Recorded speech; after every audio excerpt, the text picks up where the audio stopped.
Ya, alhamdulillah kita sudah bisa berkumpul pada pagi ini. Terima kasih TV sudah mengundang dalam acara ini ya, Inspiring Room ya, TV. Iya, Kak.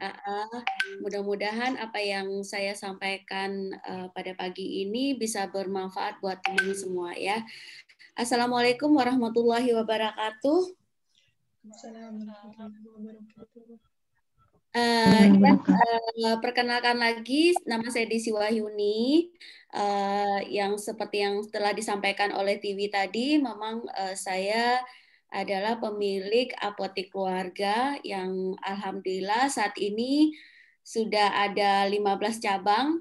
13 cabang ada di Pekanbaru, satu cabang di Bandung, dan satu cabang lagi di Padang. Nah, saya gimana ya? Saya itu sangat semangat sekali untuk berbagi. Ini ibu-ibu semua nih ya, TV yang hadir. Iya, Kak, muslimah semua. Muslimah semua ya. Jadi saya sangat semangat untuk berbagi inspirasi buat teman-teman wanita muslimah khususnya.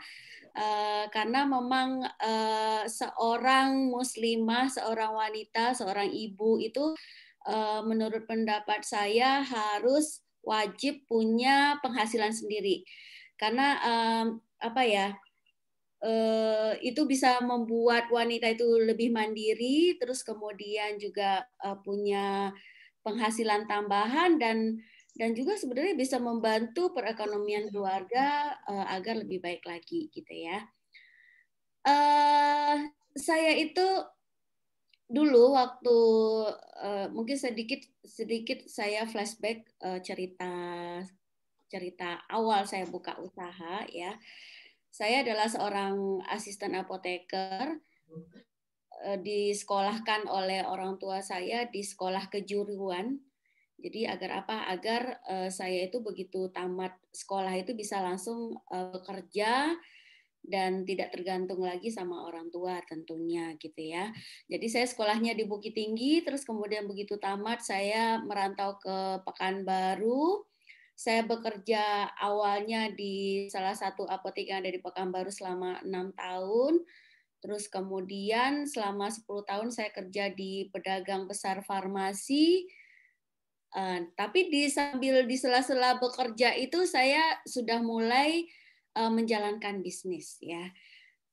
Bisnis yang saya jalankan itu di awal ya semua apa yang saya bisa jual, jualan tas, jualan baju, jualan celana jeans waktu itu ya. Jadi apapun dagangan teman saya itu saya coba jual gitu. Jadi saya ibaratnya menjadi reseller dari teman saya yang punya dagangan itu. Waktu itu apa ya produknya itu diambil dari Bandung. Jadi ada satu home industry bikin tas untuk ini ya untuk wanita-wanita pekerja. Jadi saya ditawarin untuk menjadi reseller. Akhirnya saya menawarkan buat teman-teman saya itu malah kalau dulu tuh kan belum ada online TV, masih offline semua. Jadi kita nawarinya tuh door to door. Jadi saya mengunjungi kantor-kantor teman saya, terus kalau sore itu saya datangin rumahnya, saya bawa tuh tentengannya. Oh, dibawa. Saya bawa tentengannya, naik sepeda motor gitu ya. Saya jajakan dagangan saya gitu. Nah, yang saya rasakan waktu itu adalah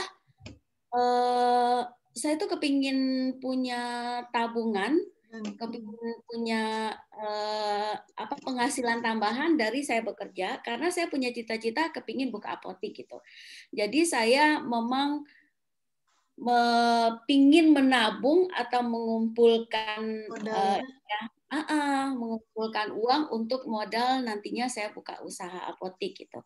Jadi itu saya lakonin itu dari awal saya bekerja, nggak ada pakai gengsi-gengsian gitu ya. Malah ada teman saya yang sampai memberikan komentar, "Alah, kamu tuh terlalu apa sih berambisi gitu ya kan.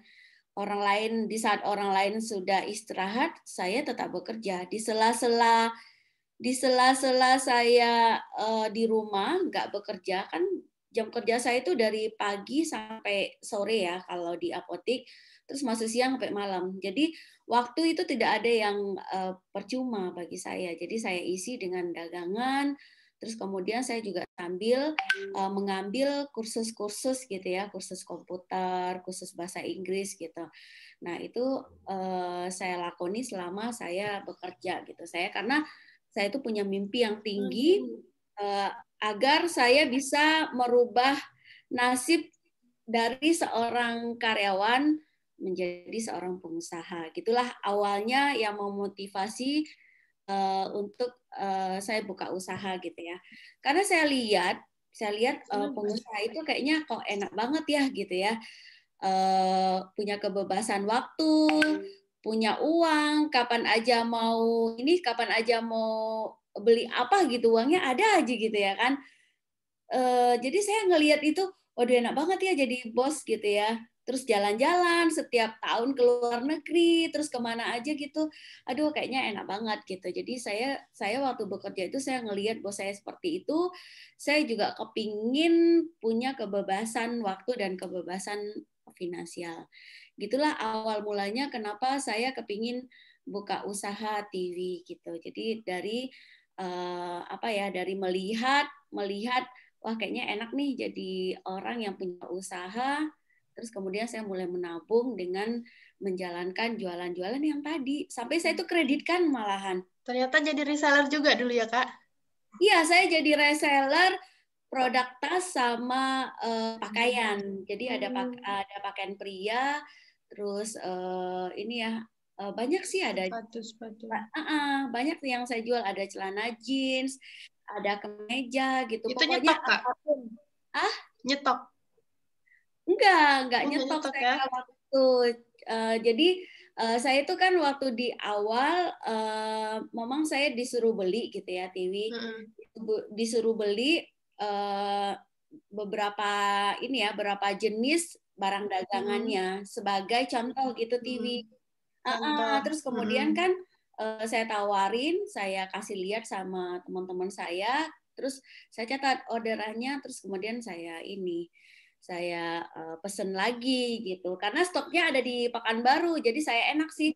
Jadi hari ini saya take order, terus langsung sorenya saya bisa antar gitu. Karena kan saya tenteng tuh TV, saya tenteng kemana-mana naik sepeda motor gitu.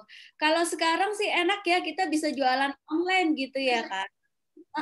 Jadi menurut saya sekarang lebih gampang lagi untuk jualan karena ibu-ibu bisa di rumah sambil mengurus rumah tangga, sambil mengurus anak juga sambil bisa jualan gitu. Nah ini benar-benar kesempatan yang sangat bagus menurut saya. Kalau saya dulu lebih sulit sih, tapi bisa gitu ya kan. Kalau mau pasti bisa gitu ya, Kak. Ternyata dropship itu udah dari dulu ada ya, Kak. Kalau sekarang itu namanya dropship, Kak. Iya. Kita jualin barang, nggak ada stoknya, tanpa modal gitu kan, Iya, Kak? jadi modalnya sangat minim sekali gitu ya. Kita hanya membeli cuman sampel-sampel produk saja. Ya, kalau memang orangnya pesen, itu biasanya saya mintain DP TV, saya mintain DP. Kemudian saya beli gitu.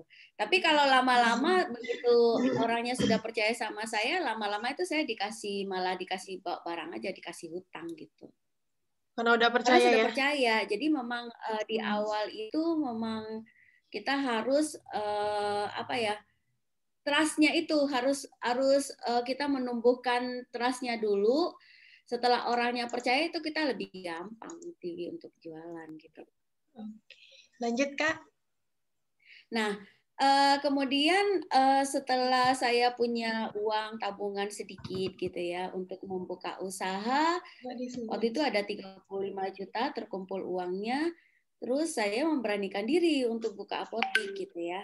Tapi saya maunya apoteknya nggak ecek-ecek gitu. Apoteknya itu saya benar-benar yang di ruko, di pinggir jalan yang besar gitu ya. Walaupun saat itu saya punya modal yang terbatas, tapi saya yakin Saya yakin karena saya punya cukup pengetahuan untuk buka usaha dari pengalaman saya bekerja di apotek dan distributor farmasi tadi. Terus kemudian juga saya punya apa ya, goodwill yang bisa saya jual, saya bisa dipercaya sama orang lain. Akhirnya saya beranikan diri untuk membuka apotek keluarga. Yang pertama itu di apotek keluarga satu yang sekarang itu Tiwi. Tadinya cuma satu pintu. Tadinya cuma satu pintu. Saya sewa waktu itu 16.500.000 tahun 2004. Padahal waktu itu saya punya uang 35 juta ya waktu itu. Jadi untuk bayar sewa ruko, terus kemudian saya buat etalasenya seadanya dulu. Jadi etalase yang tinggi di belakang itu saya buat dari kayu, dari bikin kayak rak lemari gitu. Terus kemudian yang di depannya itu saya bikin kayak meja kontak gitu. Jadi saya nggak butuh barang terlalu banyak untuk pajangan. Jadi saya pikir ya mungkin di awal itu ya secukupnya dulu. Kemudian saya ngurus izin gitu ya, terus renovasi sedikit, akhirnya uang 35 juta tadi, akhirnya saya tinggal 1 juta untuk memulai usaha. Itu barang belum diisi, Tiwi. Oh, belum ada barang nggak? Belum ada barang. Jadi 1 juta itu sisa uang saya mikir lagi, ini 1 juta ini mau saya apain gitu ya kan. Karena untuk menyediakan obat itu pasti butuh minimal waktu itu di angka 20 juta lah gitu ya, baru kita bisa isi barang gitu. Nah, dengan modal uang 1 juta tadi, saya beranikan diri untuk mendatangi teman-teman yang sudah bekerja sama waktu saya bekerja di distributor farmasi tadi gitu. Jadi memang waktu saya bekerja itu memang saya sudah menjalin koneksi dengan distributor farmasi gitu ya. Jadi mereka itu kenal baik dengan saya gitu ya kan. Terus dan ada beberapa orang yang membantu saya untuk bisa saya tuh langsung dikasih kredit TV. Jadi saya bisa langsung pesen barang, bayarnya setelah 30 hari lagi gitu. Malah ada satu mantan atasan saya yang memang buka perusahaan distributor farmasi juga di Pekanbaru, itu saya datangi. Saya bilang, Pak, saya mau buka apotek,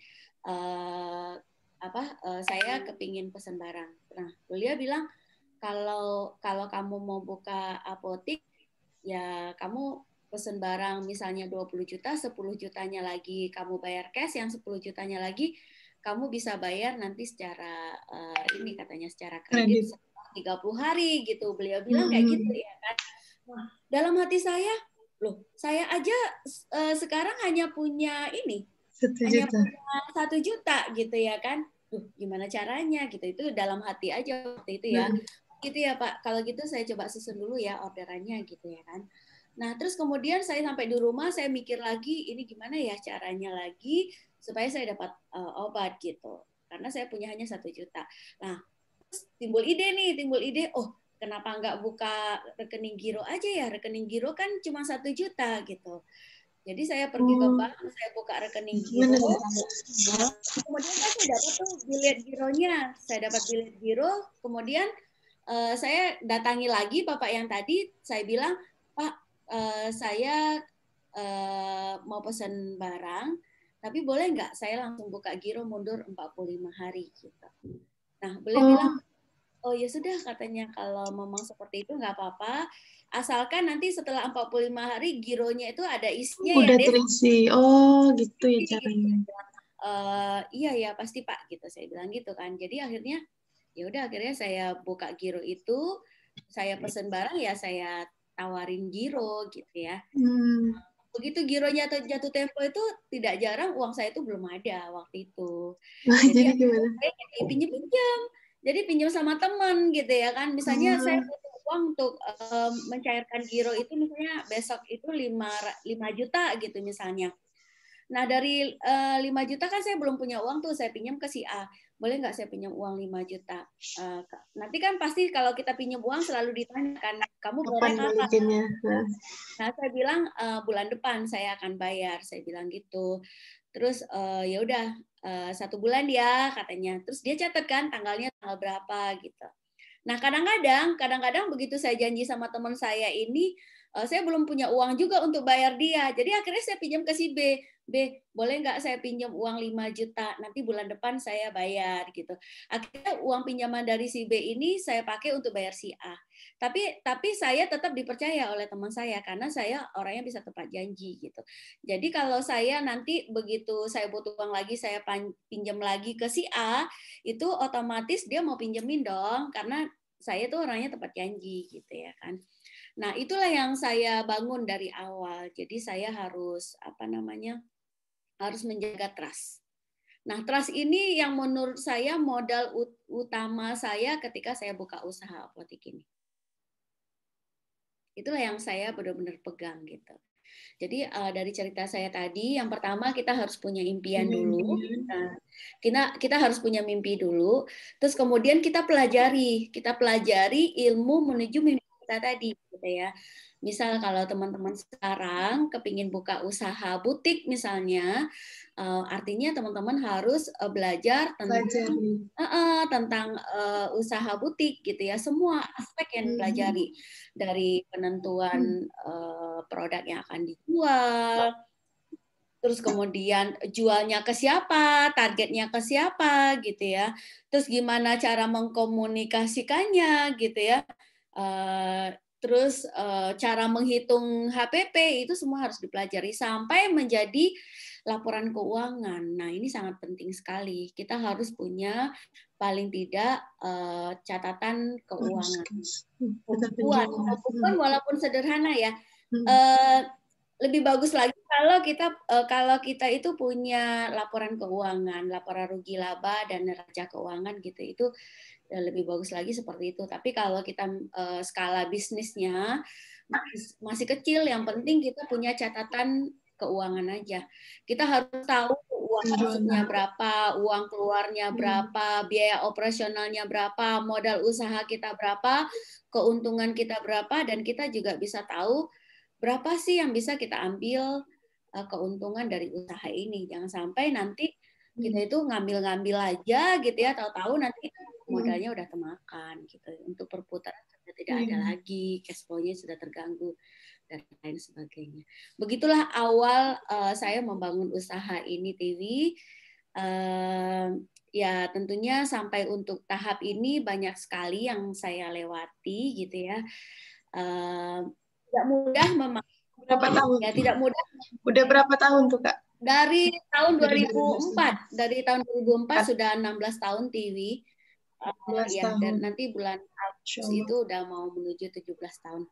Sudah menuju arah kedewasaan. Dewasa. Buka cabang yang kedua di tahun keberapa tuh, Kak? Buka cabang yang kedua itu di tahun yang keempat. Keempat, karena saya 2 tahun pertama itu memang benar-benar merintis ya. Benar-benar merintis. 2 tahun pertama itu malah saya belum mengambil keuntungan dari usaha.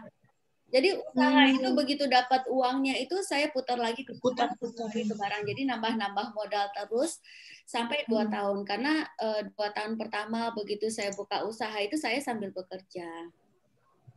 Iya, karena udah ada kerjaan lain gitu ya, Kak. Jadi memang merintis dulu. Ya, waktu itu saya memang saya nggak berani memutuskan untuk langsung resign karena usaha ini kan belum tahu ya, belum tahu apa yang memenuhi kebutuhan dasar saya.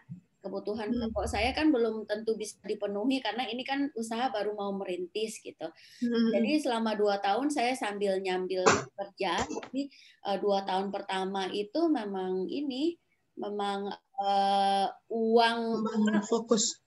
Memang dari penghasilan saya untuk kehidupan kami itu memang dari penghasilan saya. Jadi usaha ini memang begitu ada untungnya dimasukin lagi tambahin ke modal terus, Tiwi. Jadi 2006 itu saya baru memutuskan untuk resign. Oh, 2006. Terus 2008 baru kita buka cabang yang kedua, itu rukonya langsung beli TV. Wow, Masya Allah. Ya walaupun waktu itu masih kredit ya. Nah, tapi paling tidak saya sudah punya uang untuk bayar DP satu ruko gitu waktu itu, alhamdulillah. Ya, memang kuncinya di disiplin tadi ya Kak, di disiplin pencatatan keuangannya, disiplin kita juga menggunakan uangnya gitu ya Kak. Mungkin ini yang masih jadi PR rata-rata ibu-ibu nih Kak. Iya, kita harus bisa mengontrol diri, Tiwi. Terus pernah dengar istilah self leadership nggak? Pernah. Nah, self leadership gimana caranya kita memimpin diri kita sendiri gitu. Jangan sampai kita itu tidak bisa mengontrol keinginan ya. Ya, jadi tolong ibu-ibu pisahkan antara keinginan dan kebutuhan gitu ya. Jadi di awal itu kita harus bisa menunda kenyamanan. Menunda kenyamanan. Kadang-kadang kita itu belum apa-apa, kita sudah kepingin beli mobil, kepingin beli rumah, kepingin renovasi rumah, kepingin punya perabot ini, perabot itu, beli elektronik ini, ganti-ganti handphone segala macam. Itu kan kebutuhan yang konsumtif, ya kan? Nah, banyak sekali ibu-ibu yang terjebak di sini karena tidak bisa mengontrol dirinya, tidak bisa menjadi pemimpin untuk dirinya sendiri gitu. Nah, ini yang harus benar-benar ini ya dikontrol. Sebagai pengusaha itu kita harus bisa menunda kenyamanan. Jadi kalau kita misalnya punya impian usaha kita ini ada targetnya misalnya sampai impian tersebut itu belum tercapai, kita harus menunda keinginan dulu, menunda kenyamanan dulu. Saya dari 2004 bangun usaha itu baru bisa beli rumah itu setelah 10 tahun TV.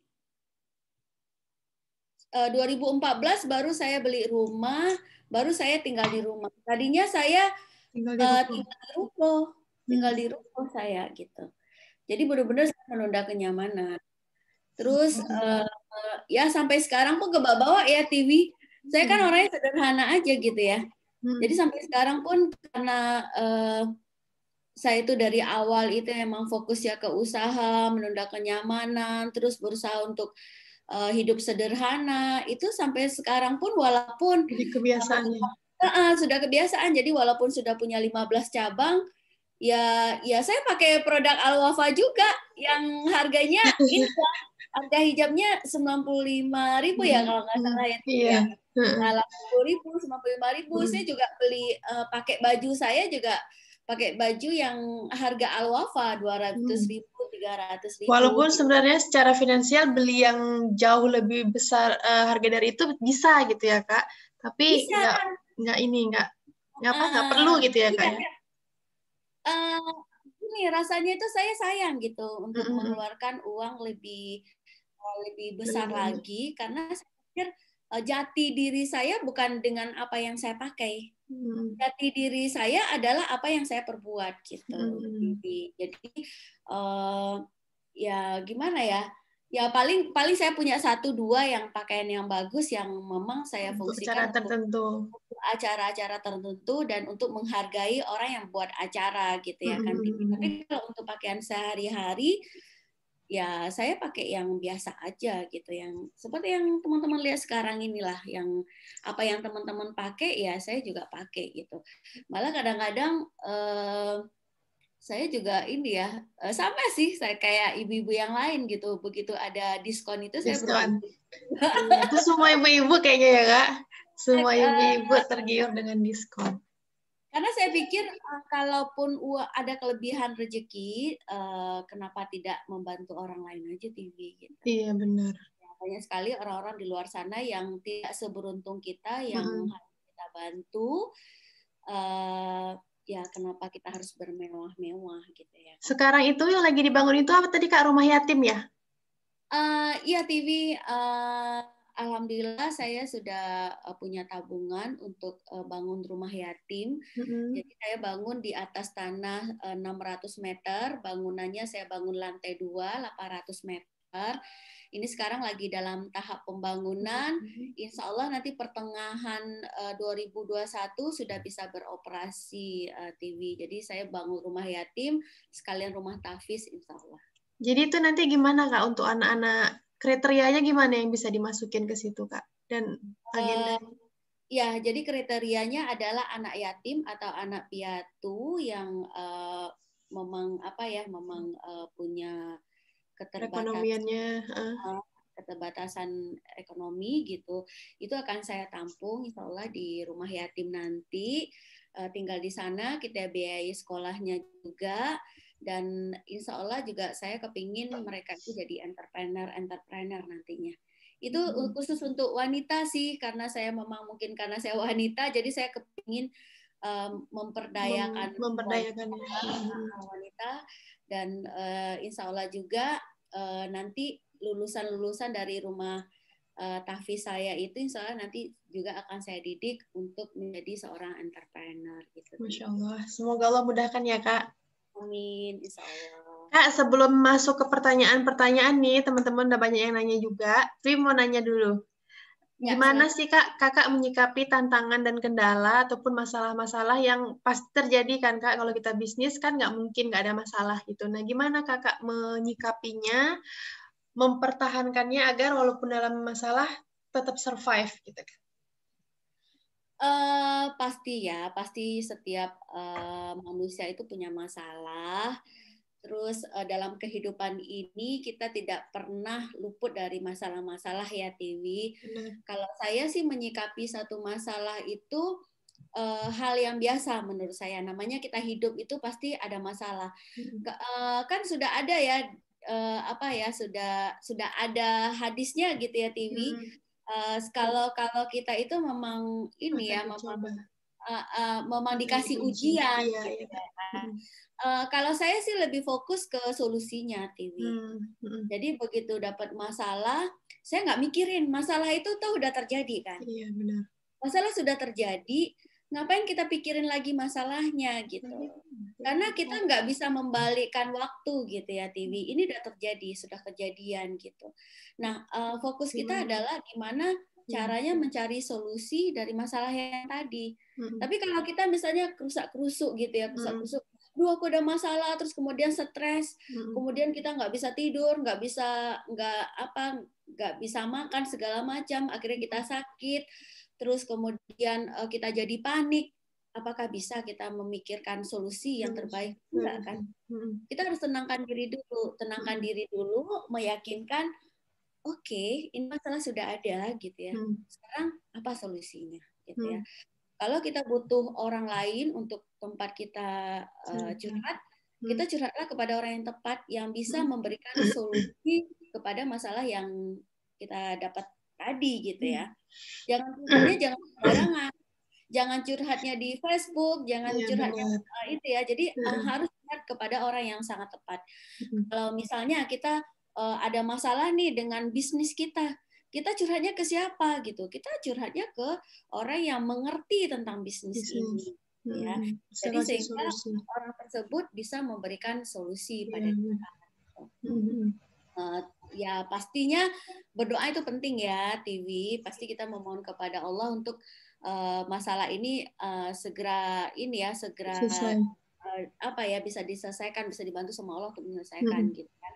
Nah, kita harus curhat kepada orang yang tepat sehingga mereka bisa kasih solusi bagi kita. Ya udah, kita fokus aja untuk menyelesaikan solusinya gitu ya. Terus ada nggak sih saat-saatnya kita itu down gitu, saatnya kita tuh nggak semangat, saatnya kita frustasi ya. Kadang-kadang misalnya kita sudah jualan online nih gitu ya, jualan online terus yang nanya banyak gitu ya, setiap hari kita terima chattingan nanya aja gitu melulu ya, tapi kok nggak closing gitu ya, nanya doang, nggak beli gitu. Itu banyak banget tuh yang saya juga pernah merasakan seperti itu gitu. Nah, berarti mungkin yang harus kita pelajari, gimana sih cara closing yang bagus, gimana sih cara menanggapi apa ya, pertanyaan-pertanyaan itu agar mereka jadi beli gitu. Nah, itu kan harus dipelajari TV gitu ya. Kalau kita tidak bisa apa ya, tidak tahu cara kita closing jualan online, berarti kita harus cari tahu dulu gitu. Jangan frustasi dulu gitu, kita nggak bisa gitu ya. Kita harus belajar terus untuk mencapai bisa gitu. Nah, kalau sudah bisa, kita latih terus, akhirnya kita bisa jadi ahli gitu ya. Nah, ada hukum 20-10-1, Tiwi. Pernah dengar nggak, Tiwi? 20-10-1. Bukan Pareto, bukan ya? Betul. Iya, jadi gini, Tiwi. Ini sebenarnya sudah ada penelitiannya. Ketika kita menawarkan ke 20 orang, pasti yang 10 orang itu tertarik, ya kan? Nah, dari 10 orang yang tertarik ini, insya Allah 1 itu closing. Ya, jadi kalau misalnya kita punya target nih, setiap hari saya harus jualan 5 piece. 5 piece. Berarti artinya kita harus nawarin ke berapa orang gitu? 5 kali 10 ya? 50. Yang tertarik 50 gitu. Kali 20. Leads-nya. Iya. Kita harus tawarin ke 100 orang. 100 orang untuk dapat 5. Untuk dapat 50 orang yang tertarik. Dari 50 orang yang tertarik itu insya Allah bisa closing 5 gitu. Jadi kalau setiap hari itu kita belum closing 5, berarti kita harus nawarin ke 100 orang. Kalau kita udah 100 orang belum, kita nawarin minimal. Kalau belum, berarti kita cari lagi gitu.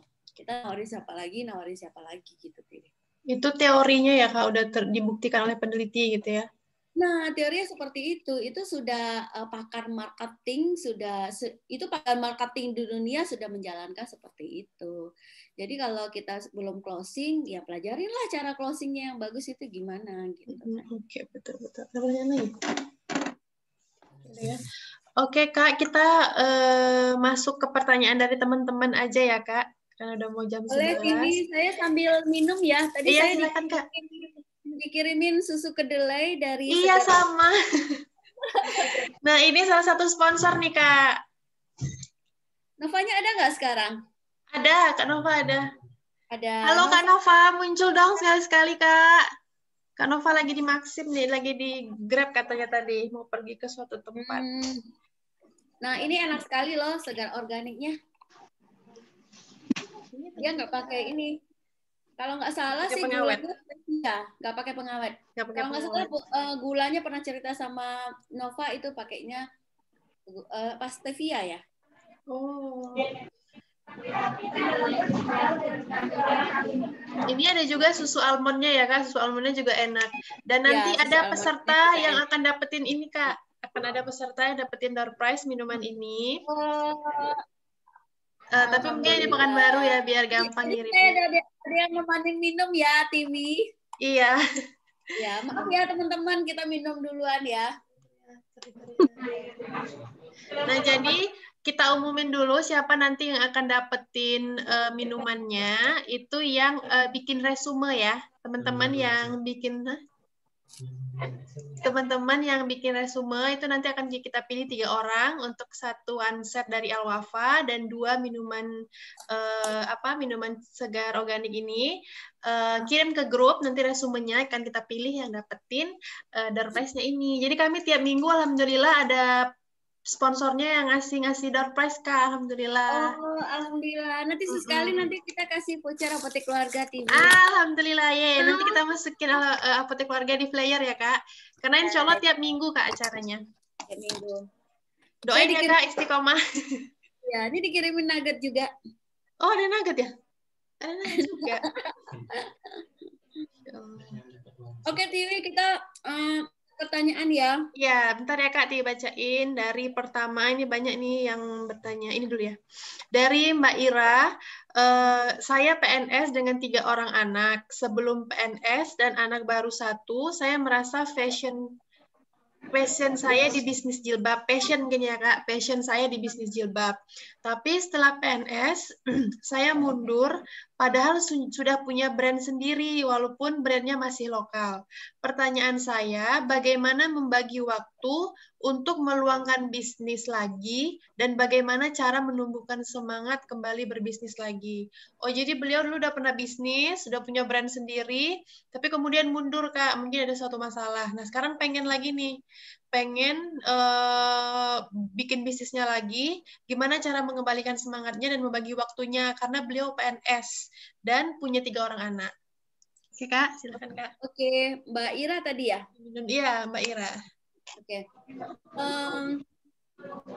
Pertama, ketika kita harus berbisnis itu kita harus punya strong why. Strong why itu adalah alasan yang kuat kenapa kita harus berbisnis. Gitu. Nah, alasan inilah yang membuat kita selalu semangat, yang membuat kita bangkit lagi ketika kita jatuh, yang membuat kita bangun lagi ketika kita sudah tidur gitu ya. Jadi pengalaman dari Mbak Ira tadi yang tadinya mungkin semangat untuk berbisnis, kemudian dapat PNS ya kalau nggak salah tadi, diterima PNS, kemudian mungkin Mbak Ira itu udah di zona nyaman sehingga mungkin nggak ini lagi, nggak tertarik lagi untuk berbisnis gitu ya. Sudah nih PNS gitu, sudah apa namanya, sudah ngapain? Sudah ini loh. Nah, mungkin waktu itu belum ada strong why-nya. Strong why-nya kenapa harus menjalankan bisnis lagi gitu. Nah, ketika sekarang Mbak Ira itu kepingin berbisnis lagi, Mbak Ira itu harus menggali lagi apa sih strong why-nya Mbak Ira untuk berbisnis ini gitu. Nah, biasanya kalau sudah ditemukan alasan kuat untuk berbisnis, biasanya semangat itu akan muncul lagi. Akan apa ya?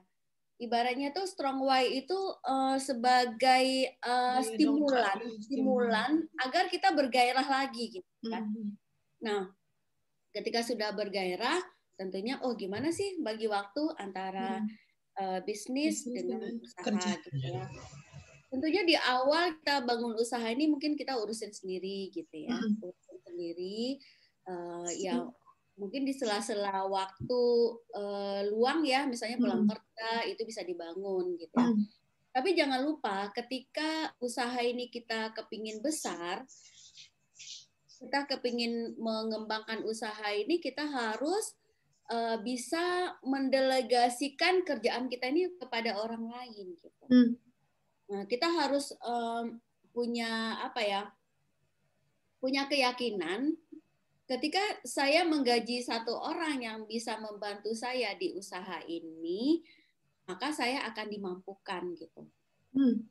Itu dulu yang apa mindset itu dulu yang harus dibangun gitu. Karena saya perhatikan banyak teman-teman yang sayanglah gitu kalau kita cari lagi karyawan, saya bisa handle sendiri kok, gitu ya. Apalagi kalau kita itu misalnya punya double job gitu ya, sebagai ibu rumah tangga iya, sebagai karyawan iya, sebagai owner dari bisnis iya gitu. Nah itu kan akan sulit sekali kita membagi waktu. Bisa gitu, tapi benar-benar kita itu nggak ada istirahatnya gitu ya. Mungkin di awal kita bisa kita ini dulu ya bisa atur waktu kita. Tapi kalau memang bisnis ini mau berkembang, kita harus bisa mendelegasikan pekerjaan kita nih kepada orang lain.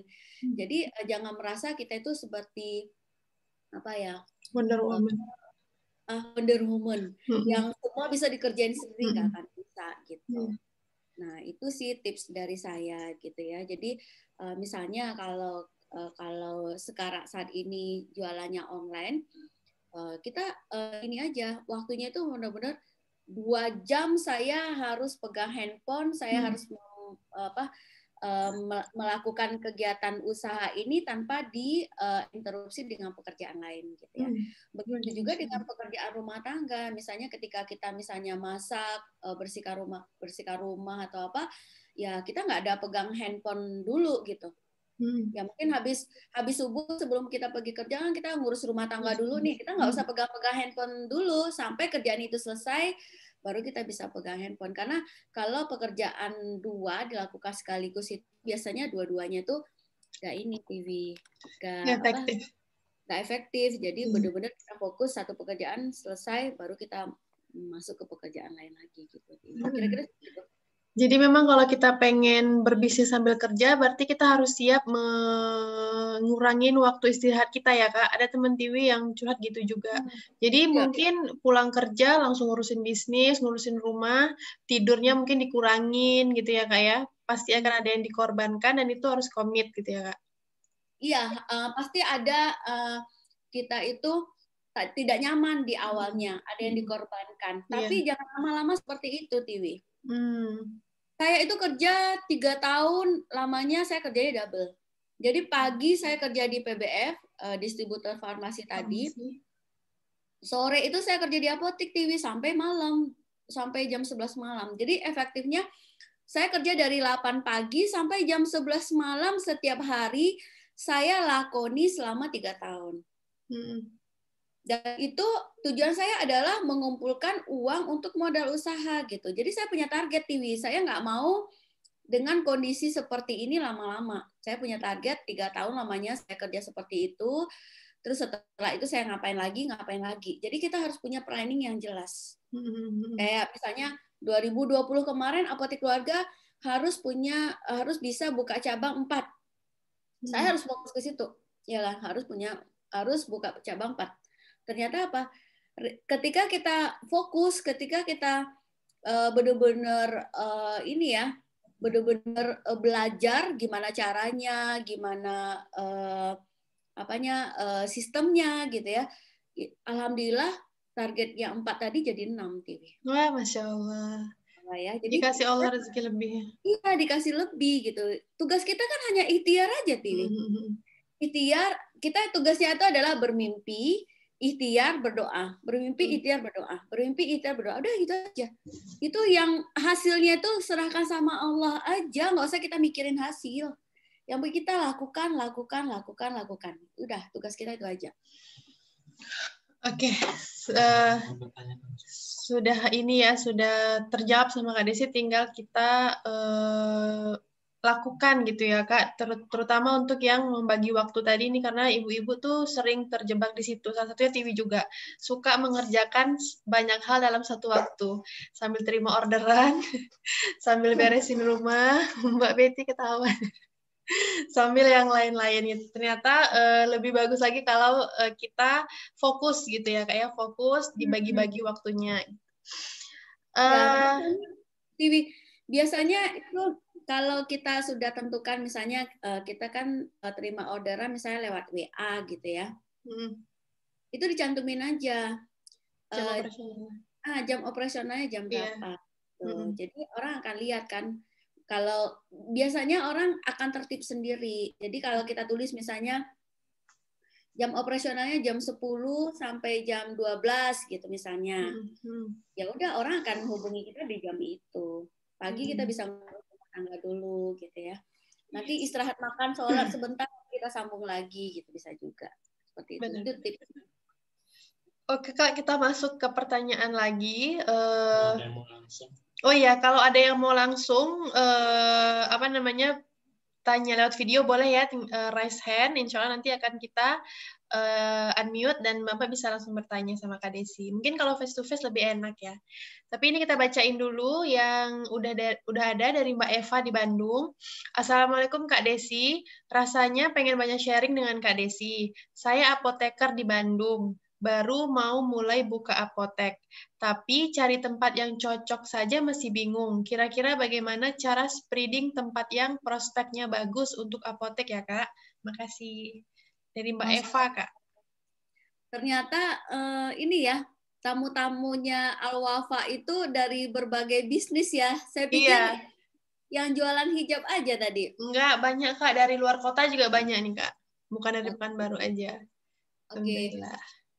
Mbak Eva seorang apoteker yang kepingin buka apotek ya tadi. Itu bagus sekali karena saya agak agak miris ngelihat ternyata pengusaha-pengusaha apotek itu banyakkan dari kalangan yang non apoteker gitu. Jadi saatnya sekarang itu apoteker itu unjuk diri lah. Ini kan bisnis tentang kefarmasian. Yang paham tentang farmasi itu siapa? Apoteker. Harusnya apoteker itu mendominasi bisnis apotek yang ada di Indonesia ya.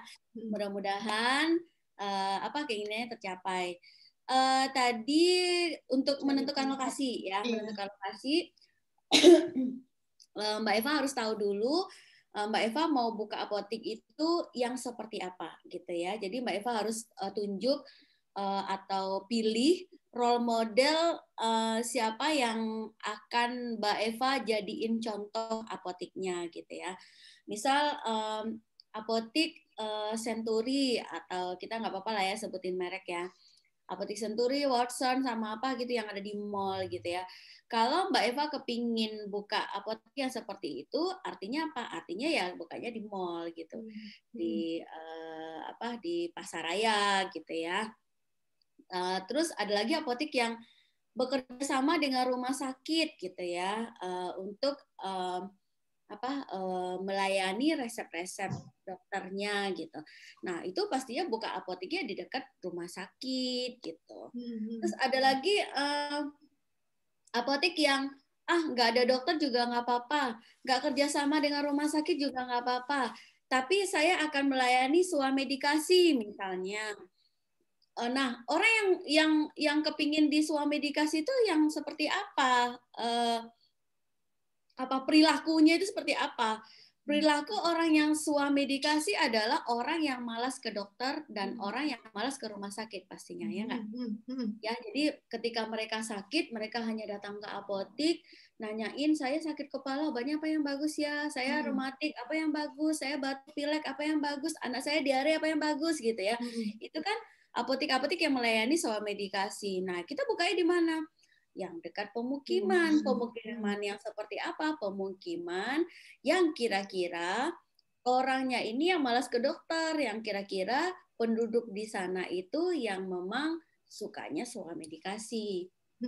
Nah, biasanya itu orang-orang yang tinggal di agak-agak pinggir kota gitu kan. Nah, seperti itulah kira-kira penentuan lokasinya gitu ya. Nah, begitu sudah tahu strategi apotek yang akan dibuka, baru kita nih dekat rumah sakit nih, baru kita cari lokasinya gitu ya.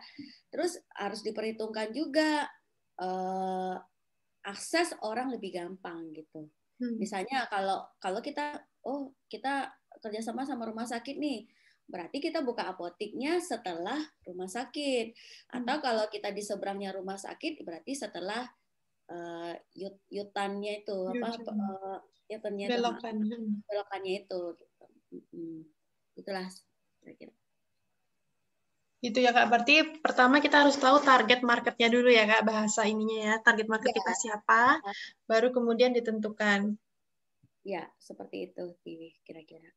Oke, sepertinya sudah terjawab ya Mbak Eva, semoga terjawab. Ini ada yang raise hand tadi. Nah, ini ada yang raise hand Kak, kita dari Mbak Ira, yang tadi ya Mbak Ira ya, mungkin ada yang belum terjawab. Silakan Mbak Ira ditanyakan langsung.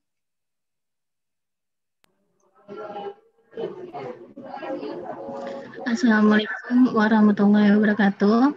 Waalaikumsalam. Waalaikumsalam warahmatullahi wabarakatuh.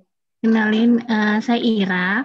Saya mau nanya Kak Desi, gimana cara menahan keinginan gitu? Karena emang zaman sekarang tuh zamannya sosmed ya. Jadi kayak orang jalan-jalan, jadi kita pengen ke situ juga gitu. Kalau orang kulineran, kita juga pengen ikut gitu. Jadi zaman yang sosmed sekarang kayak keinginannya mengalahkan kebutuhan gitu, Kak Desi. Zamannya kita. Jadi kayak mana caranya tuh kita menahan itu? Karena memang bukan ikut-ikutan sih, emang kuliner di sini kayaknya enak ya gitu. Nah, kita pengen ke sana juga. Orang jalan-jalan ya. Kita juga pengen gitu. Jadi kayak modal tuh nggak terkumpul-kumpul. Gitu. Terima kasih Kak Desi. Ya, oke.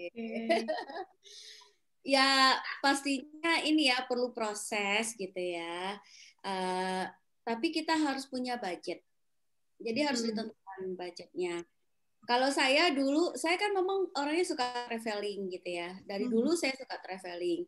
Waktu zaman saya kerja, saya kepingin jalan-jalan itu pingin banget gitu. Tapi caranya saya adalah misalnya nih waktu itu saya belum pernah ke Bali. Nah saya cari tahu kan ke Bali itu satu orang berapa sih budgetnya gitu. Terus kemudian saya tuh bagi dalam 1 tahun. Waktu saya mulai buka usaha ya, saya bagi dalam 1 tahun. Maksudnya saya bagi itu per hari malahan. Jadi saya bagi 365 hari, itu uangnya saya tabung. Jadi saya menunda yang lain gitu. Jadi saya tuh akhirnya misalnya yang tadinya saya tuh jadi berhemat. Yang tadinya saya makan ke mall itu seminggu sekali karena saya kepingin jalan-jalan, akhirnya budget saya ke mall itu saya turunin. Jadi ke mallnya jadi dua kali seminggu gitu ya. 2 kali seminggu. 2 kali sebulan. 2 kali sebulan gitu, tapi uangnya tetap dikeluarin untuk tabungan saya buat jalan-jalan gitu kan. Nah, saya dari dulu seperti itu. Jadi saya punya tabungan itu biasanya kalau dulu waktu saya bekerja, saya tuh udah di amplopin gitu loh, TV. Jadi dari gaji saya kan kebanyakan orang ya nyimpannya itu kalau nanti ada sisa gitu ya. Iya. Gaji kita misalnya 3 juta, nanti kalau ada sisa saya tabung. Balik, harusnya tabung dulu. Jadi 3 juta, saya tabung 10%, 300.000 buat tabungan, 2.700.000 baru saya cukup-cukupkan untuk kebutuhan gitu. Jadi balik. Nah gitu juga kalau kita kepingin makan gitu ya, kita pengin makan, biasanya kan kalau kuliner itu kan diposting sama ini ya, blogger-blogger gitu ya, blogger, selebgram gitu ya. Itu kan mereka posting, biasanya kan mereka udah cantumin harga kan. Kita kan jadi tahu nih ya, kalau kita makan di sana budgetnya berapa gitu ya. Kalau kita memang kepingin banget ya kita harus ada penghematan di bagian lain gitu. Jadi harus ada yang dikorbankan. Jangan sampai kita itu besar pasak dari tiang ya, lebih banyak keinginan ya kan, sehingga pengeluaran kita lebih banyak daripada penghasilan sampai ngutang-ngutang gitu ya. Nah ini benar-benar ibu-ibu nih benar-benar harus itu ya, harus benar-benar bisa mengendalikan dirinya, apalagi yang pegang kartu kredit. Nanti pergi ke mall, tadinya nggak mau beli baju, sepatu, tas gitu ya, begitu nampak ada diskon langsung beli. Saya tuh dari kecil anak saya udah biasain kayak gitu. Jadi misal kalau pergi ke mall gitu ya, kalau dipikir-pikir anak saya cuma 1 ya, jadi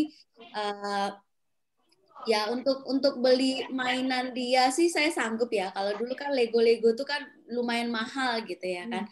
Nah saya tuh kalau mau ke mall itu sebelum berangkat tuh janjian dulu sama dia. Jadi saya bilang nanti kita ke mall kita nggak ada beli apa-apa ya. Kita ke mall cuma beli ini beli itu. Kita kamu nggak punya budget untuk beli mainan gitu ya kan. Terus dia bilang oh ya Mi kita makan. Kadang-kadang dia begitu nampak toko mainan gitu ya, dia kan ngeliat gitu ya, terus dia kayaknya kepingin gitu ya, terus lihat-lihat, terus kan kita bilang kan kita nggak beli nak gitu, terus dia bilang ya kita nggak beli, cuma lihat-lihat doang kok Mi gitu, kan dia bilangnya kayak gitu kan sama saya kan, tapi kan kita tuh kan kayak ngerasa nggak tega gitu ya, kasihan. Kalau ibu-ibu yang nggak bisa dirinya udahlah nak beli aja gitu ya, ada duit kok gitu kan kayak gitu, tapi untuk mendisiplinkan diri kita dan anak kita harus bisa nahan gitu. Malah kadang-kadang anak saya kan begitu dari rumah itu Mi boleh nggak beli Lego nanti, terus saya bilang boleh nak tapi budgetnya 50.000 ya, saya bilang gitu kan, 50.000 oh ya.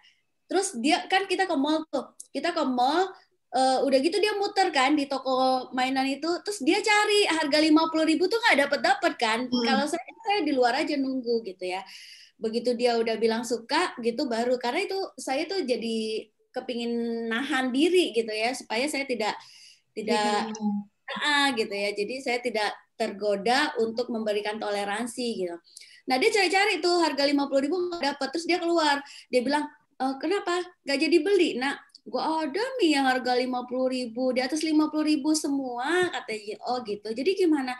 Ya udah dikumpulin dulu yang 50.000, nanti kalau ada tambahan duit lagi baru beli gitu. Jadi saya dari kecil itu emang sudah ngajarin anak saya tuh bisa mengontrol dirinya gitu. Jadi walaupun kita punya uang, kita tidak semata-merta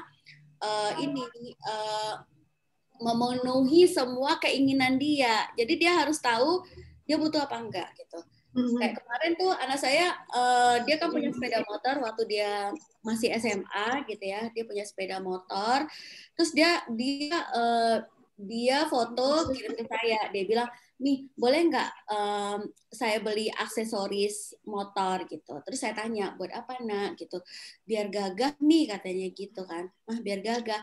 Emangnya kamu kalau motornya dikasih aksesoris gitu, kamu makin ganteng ya, Nak?" gitu. "Enggak juga sih, gantengnya sama aja," katanya gitu.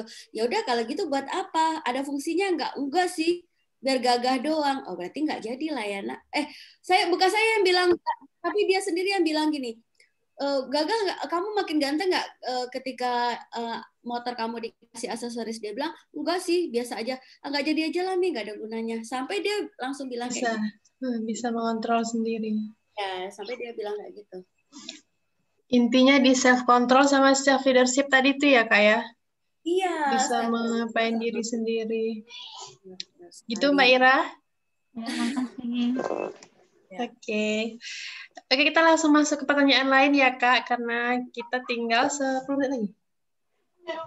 10 menitan lagi. Pertanyaan dari Mbak Nurlianingsih. Assalamualaikum Mbak, apakah buka usaha harus sesuai bidang yang kita kuasai agar lebih percaya diri Mbak? Gimana Kak? Nah, tentu benar.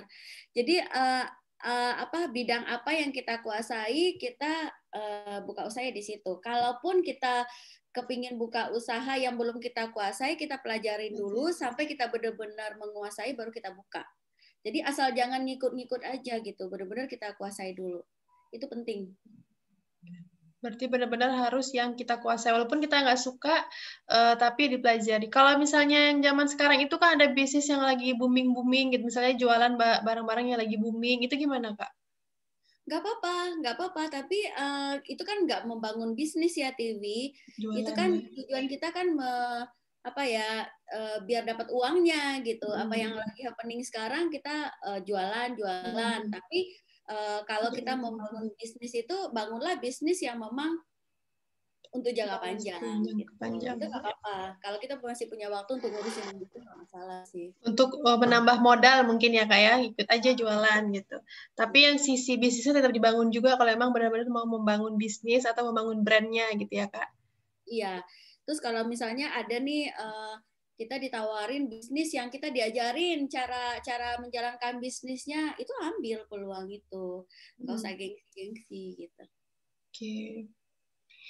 Selanjutnya Kak, izin dari Mbak Fitri. Izin bertanya Kak, bagaimana ya caranya agar kita bisa promosi ke orang lain dan hasilnya bisa goal?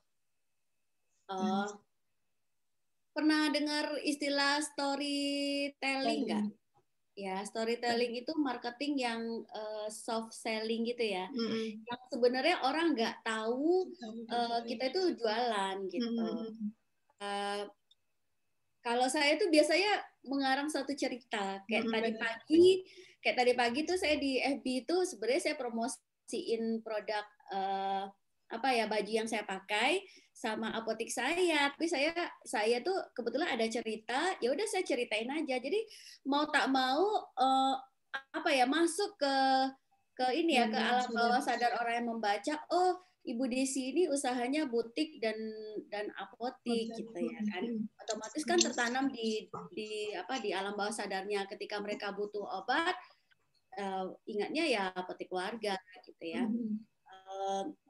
Itu bisa dipelajari kok. Iwi tuh pinter banget tuh bikin storytelling juga pinter gitu ya. Suka ngarang Kak. Ya, suka ngarang. Terus harus rajin-rajin posting kan di sosial media ya, TV. Iya, membangun personal brand. membangun personal brand. Jadi orang kenalnya siapa? Iya. Kalau saya kan orang kenalnya, oh Desi yang mana? Desi kan banyak gitu ya. Kalau zaman seumuran saya tuh nama Desi itu kan nama yang populer gitu ya, Desi Ratnasari gitu ya. Itu sangat populer, jadi banyak sekali di FB itu aja ada 2000-an lebih mungkin yang punya Desi Wahyuni loh, yang nama saya ini Desi Wahyuni ada 2000-an lebih, belum lagi Desi yang lain gitu. Nah, apa yang membedakan Desi dengan yang lain? Ya Desi Apotek Keluarga. Gitu. Membangun personal branding kita. Membangun ciri khas diri kita sendiri yang bisa diingat orang gitu ya, Kak? Iya, jadi jangan kita palu gada gitu ya. Semua kita jual. Jadi orang nggak akan orang bingung nanti. Iya, ini benar. Tapi kalau misalnya jadi resellernya Al-Wafa, ya bicaralah tentang fashion terus, tentang hijab, tentang apa yang berkaitan dengan jualan kita, itu kita bicara itu aja terus. Iya. Sampai orang sampai orang yakin bahwa kita memang expert di bidang itu gitu ya, Kak. Itu udah sampai ke level bagusnya gitu ya. Dan itu biasanya orang percaya. Dan itu biasanya lebih mudah closingnya ya, Kak. Kalau orang udah percaya, biasanya orang beli produk kita itu karena kitanya dia kenal sama kita, baru dia mau beli produk gitu. Karena kan orang yang jual produk serupa itu pasti banyak kan, Kak. Orang jual obat, apotek kan banyak ya, Kak, di Pekanbaru ini. Tapi salah satunya yang bikin orang mau beli di Apotek Keluarga ya bisa jadi karena Kak Desinya gitu, karena kenal dengan Kak Desinya. Seperti itulah kira-kira ya, Kak, personal branding itu. Seperti itu. Biar lebih mudah goalnya tadi, Mbak, caranya. Jadi bangun personal branding yang bagus di sosial media. Setiap hari kita bicaranya tuh tentang itu terus gitu ya, Kak, kira-kira. Jadi sampai orang hafal. Kalau udah dia nih pasti ngomongnya tentang itu gitu. Jadi ketika kita masuk ke jualan kita lebih mudah. Nah, Kak, ini terakhir dari Mbak Desi. Ini Mbak Desi juga, Kak. Desi Wulansari tapi. Assalamualaikum, Kak. Pernah tidak, Kak, selama jualan tidak ada orang yang beli sama sekali? Bagaimana menyikapinya dan promosi yang bagaimana agar orang lebih tertarik hingga closing? Hampir sama. Tapi yang tidak bisa membeli sama sekali tadi gimana, Kak? Pernah. Saya waktu jualan yang door to door itu udahlah tenteng barang banyak gitu ya, sampai di sana tuh nggak ada yang beli, itu sedih gitu ya memang gitu ya. Tapi ya balik lagi, kalau kita nggak lakukan kita nggak akan closing, kalau kita nggak lakukan nggak akan closing gitu. Jadi yang penting kita lakukan lagi, pasti insya Allah ada aja rezekinya.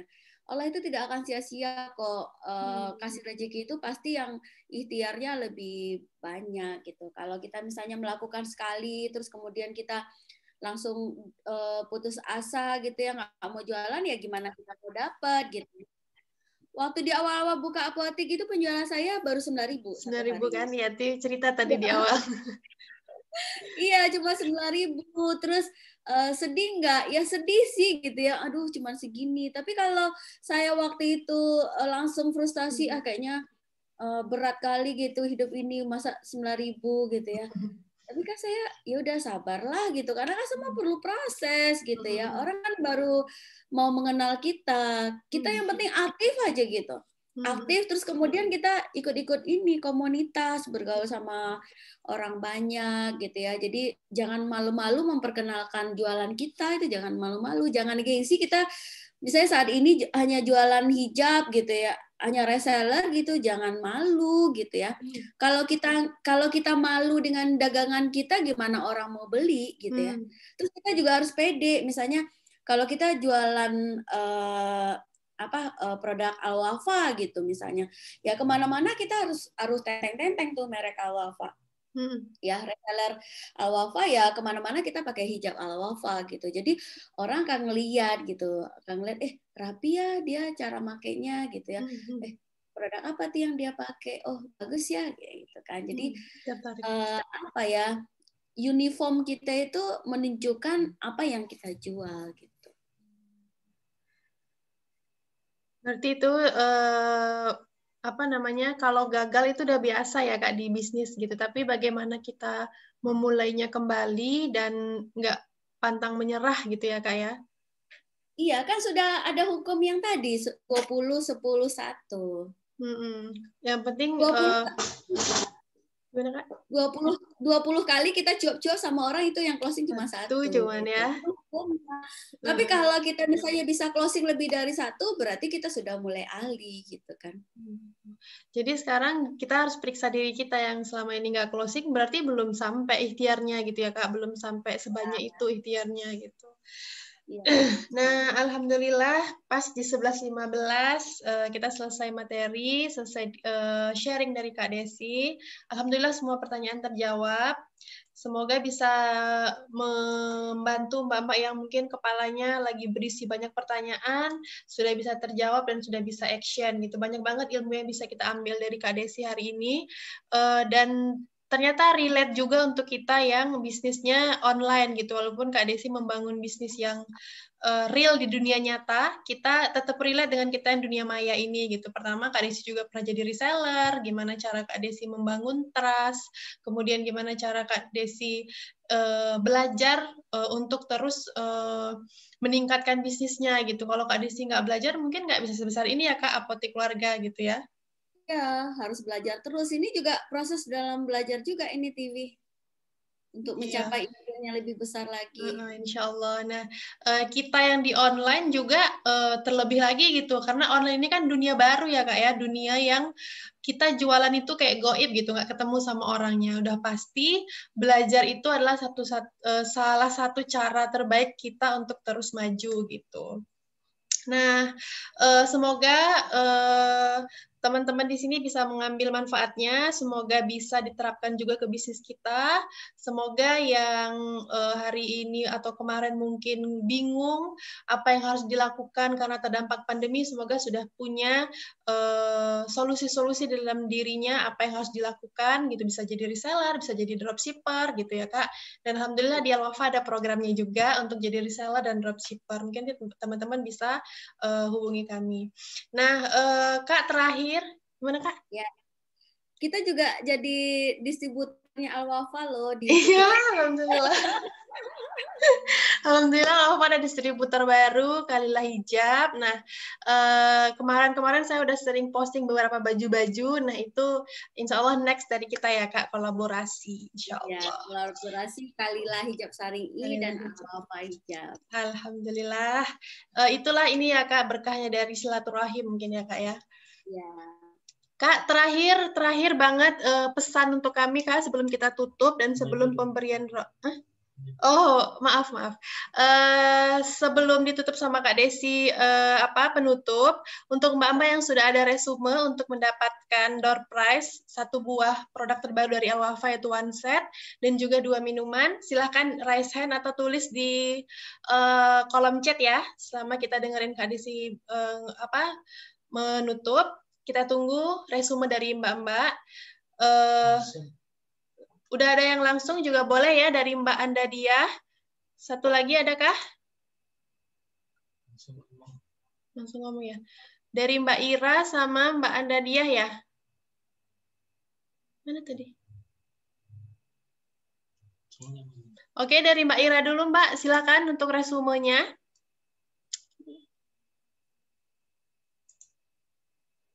Silakan Mbak Ira. Aku dipanggil. Mbak Ira mau ngasih resume ya? Iya. Oke, silahkan. Satu lagi tadi. Andadia. Awal mula berbisnis itu adalah trust. Kalau modelnya itu pertama kita harus bermimpi, berdoa pastinya. Yang kedua itu harus pelajari bagaimana cara menggapai mimpi kita. Yang ketiga kita punya koneksi, punya teman yang bisa bantu. Terus yang keempat, kalau misalnya ada masalah atau ada halangan di bisnis, kita harus curhat ke orang yang tepat, yang ahli, bukan ke Facebook, bukan ke Instagram, tapi kita harus cari teman yang benar-benar ahli, jadi bisa menyelesaikan masalah. Terus tugas kita sih cuma bermimpi, berdoa, dan berikhtiar. Seperti itu. Oke, kami keep dulu ya Mbak Ira. Ini ada satu lagi dari Mbak Fitri. Silahkan Mbak Fitri.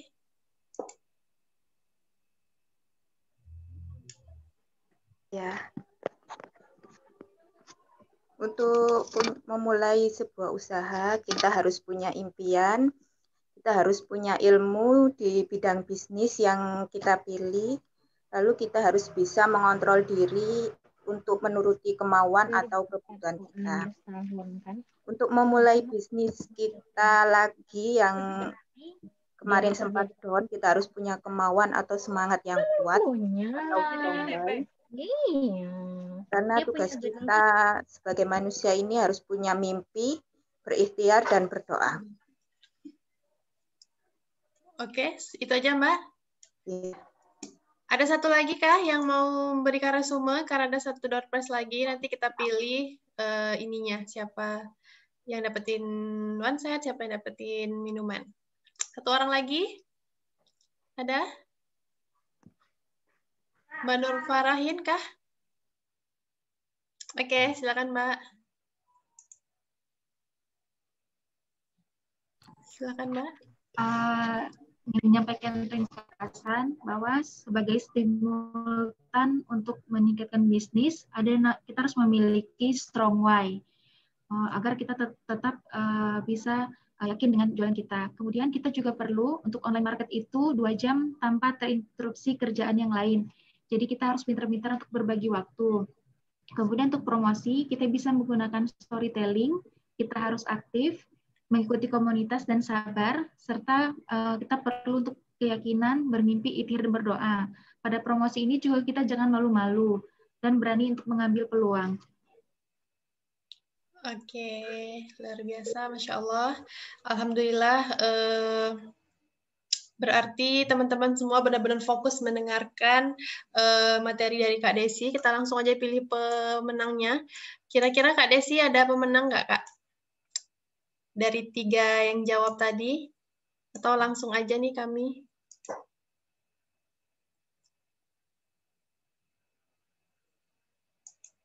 TV aja langsung, TV. Oke, kami aja langsung ya, Kak. Karena dari 3 orang tadi, langsung. Panitia. Yang pertama, yang semuanya sih oke ya, resumenya udah mewakili dari yang disampaikan oleh Kak Desi tadi. Nah, kami tinggal memilih yang memang benar-benar meresume bagian-bagian penting, bagian-bagian highlight-nya. Nah, ini mendapatkan 1 buah one-set dari Al-Wafa, produk terbaru dari Al-Wafa. Nah, selamat kepada Mbak Nur Farahin, dapat one-set dari Al-Wafa, alhamdulillah.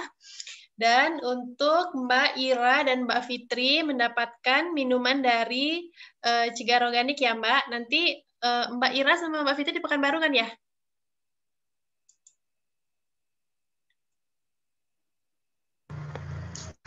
Iya.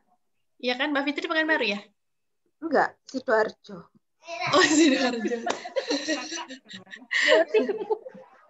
Nanti kita kirim yang nggak minum aja kayaknya. Ada produknya yang nggak minuman. Insya Allah. Nanti langsung kasih alamat ya Mbak ya ke admin Al-Wafa yang ada nomornya di grup. Makasih banget Mbak-Mbak yang sudah berpartisipasi dan yang sudah memberikan resume. Sekarang terakhir sebelum kita penutup dari Kak Desi, semacam pesan Kak untuk kami para muslimah yang sekarang sedang merintis atau baru mulai merintis, kira-kira pesannya apa Kak dari Kakak? Silakan Kak. Ya, terakhir dari saya, untuk sukses itu kita harus mengenal 3 hal. Yang pertama, kenali diri sendiri. Terus kemudian kita tahu apa yang harus kita lakukan. Terus kemudian kita juga harus tahu bagaimana cara melakukannya. Nah, itu yang harus dikenali ini.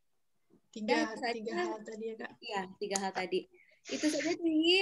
Terima kasih. Mohon maaf jika ada penyampaian atau tutur kata yang salah.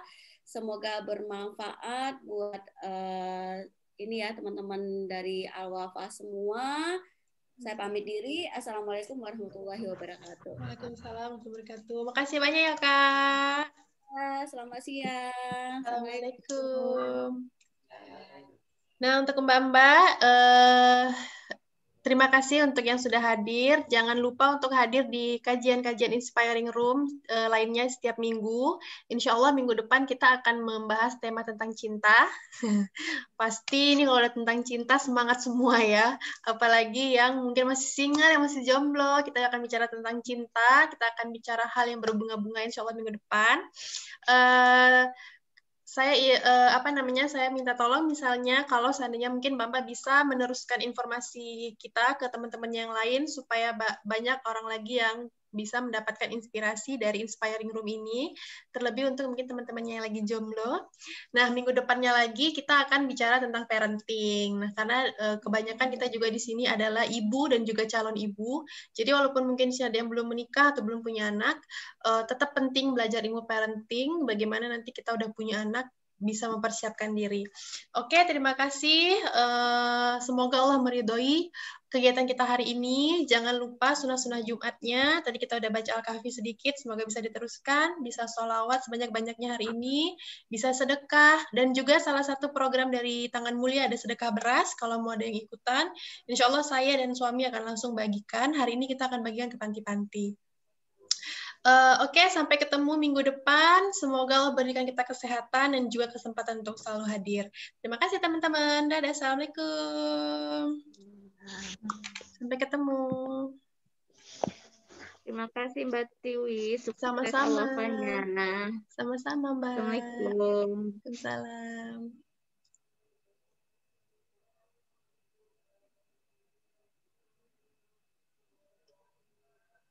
Tunggu live semua. Boleh live ya, silahkan live.